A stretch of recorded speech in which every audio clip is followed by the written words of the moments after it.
Pak Yos dan teman-teman sekalian, juga para pemirsa, sebenarnya harus disadari bahwa proklamasi kemerdekaan Republik Indonesia itu mendapat spirit dari Piagam Jakarta. Dengan Piagam Jakarta itulah kemudian tanggal 17 Agustus 1945 proklamasi itu dilaksanakan. Bahwa kemudian sehari sesudah itu ada penghapusan 7 kata, bagi kita tidak ada masalah. Dan kemudian sidang konstituante yang sudah digambarkan tadi terjadi, maka kemudian Presiden ketika itu Soekarno mengeluarkan dekret Presiden 5 Juli.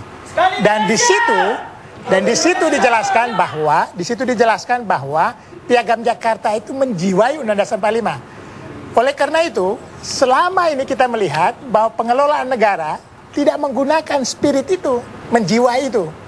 Oleh karena itu kita ingin supaya memperjuangkan nilai-nilai ini menjadi pegangan bagi seluruh rakyat Indonesia. Bagaimana menjiwai semangat? Ya, artinya kemudian yang saya katakan tadi, bagaimana nilai-nilai soal menghapus kesenjangan sosial, menghapus kemiskinan, menghapus pengangguran, menghapus disparitas pendapatan, itu diatur di dalam syariat Islam. Ya. Lalu bagaimana kemudian jika misalnya ternyata setelah diterapkan kemudian apa yang dicita-citakan tidak terwujud, bukankah jadi mengecewakan buat banyak pihak? Misalnya kalaupun diterapkan. Itu persoalannya kan itu persoalan kepemimpinan. Persoalan kepemimpinan. Boleh jadi kepemimpinan tidak mengaplikasikan kebijakan yang berpihak pada kepentingan publik secara totalitas. Bukan permasalahan dalam syariat Islamnya. Tapi bagaimana kalau ketakutan kawan-kawan yang merasa tidak diakomodir dalam syariat Islam ini? Saya kira Islam itu sangat toleran. Bahasa Islam itu tasamu, toleran. Bahkan Mbah Rahmat tadi mengemukakan lakum dinukum waliyadin. Dan itu pun Pak Yos paham ya Pak ya? Agama kamu, bagi kami agama kami. Tidak ada paksaan dalam agama. La ikraha fiddin. Itu jelas. Ya, baik, tidak perlu dikhawatirkan ya Pak Jo. Kita berikan kesempatan interupsi, silakan. Ini dulu. Baik, silakan. Terima kasih kepada saudara-saudara kita yang dari PBB. Kelihatan tadi terlalu memaksakan kehendak tentang syariat Islam. Sebetulnya kita harus mengetahui bahwa negara kita bukan negara agama, negara kita adalah negara hukum, dan negara kita bukan negara yang berbau tentang agama. Itu sebaiknya itu tidak bisa diberlakukan. Karena menjadi pertanyaan saya juga pada kesempatan ini bahwa untuk syariat Islam yang diperjuangkan oleh PBB kepada masyarakat, siapa yang harus diberlakukan? Apakah kepada seluruh masyarakat Indonesia?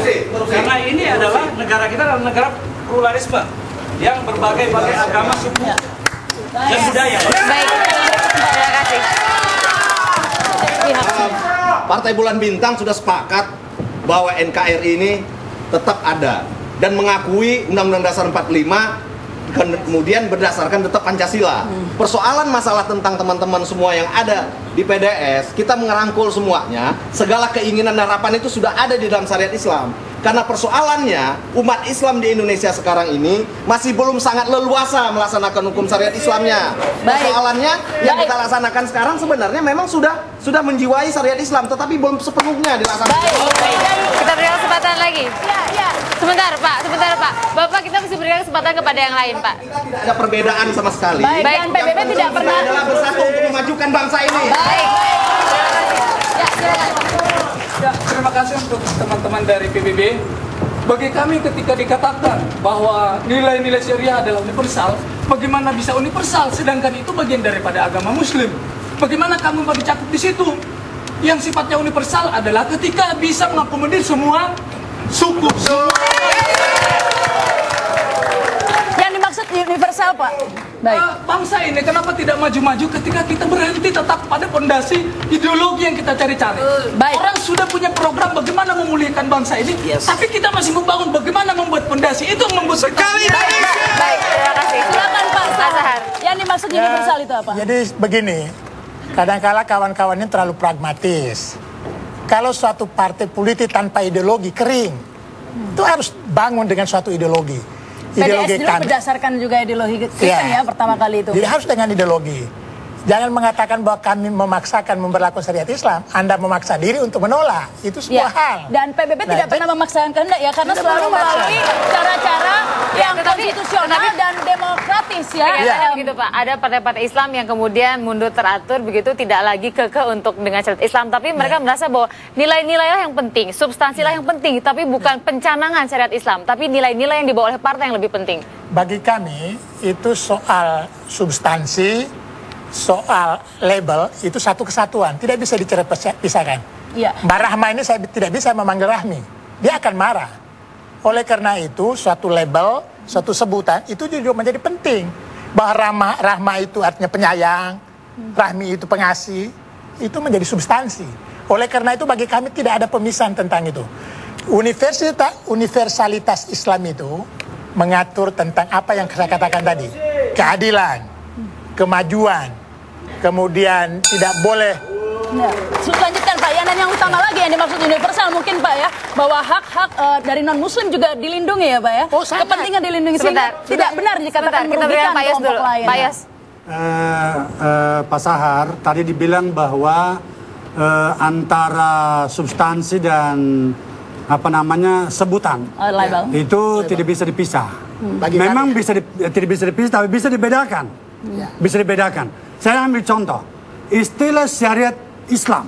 Nah, syariat Islam ini kalau kata Islam itu sudah ditempelkan pada kata syariat, ini akan sangat susah bagi kita untuk berdiskusi lagi karena ada terminologi itu melekat. Kalau misalkan dibilang tidak perlu digunakan kata syariat Islam, tapi menggunakan misalnya nilai-nilai yang sifatnya universal, tapi bersumber dari Al-Quran, bersumber dari ajaran-ajaran Islam, ajaran-ajaran Nabi dan seterusnya, mungkin itu akan diterima oleh kelompok yang non-Muslim. Ya, jadi saya mau katakan bahwa karena teman-teman tidak paham.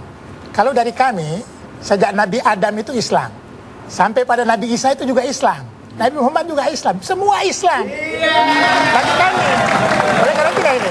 Baik, kita berikan kesempatan interupsi, silakan. Mungkin pertanyaannya mengapa mesti sulit bagi kelompok lain untuk berdiskusi. Kita kalau bila contoh dari negara-negara lain, misalnya tetangga kita saja Malaysia, itu penduduknya hanya 60% yang Islam, bukan mayoritas seperti bukan seperti Indonesia yang hampir 90%. Tetapi tidak bisa disamakan antara Malaysia dengan Indonesia. Islamnya begitu kuat dan semuanya berjalan dan negaranya pun bisa maju. Tapi tidak bisa disamakan antara Indonesia dengan Malaysia, Pak Jos. Lain suasana.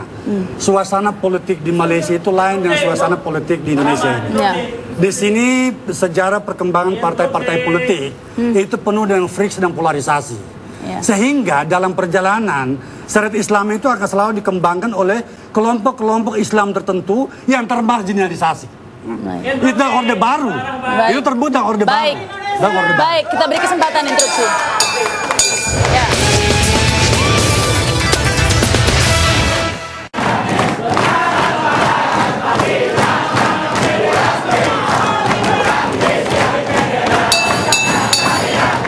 Baik.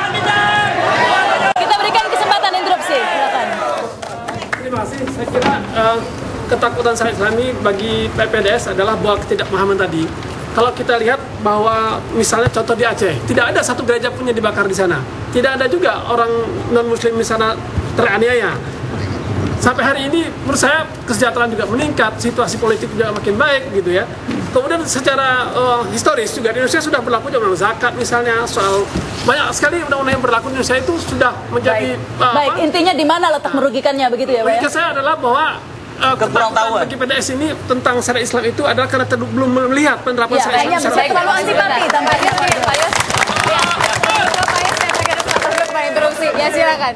Ya, terima kasih. Sebentar Pak Yos. Memang kalau kita bicara, seperti Pak bilang bahwa Adam itu sudah Muslim, sudah Islam, bisa juga Islam.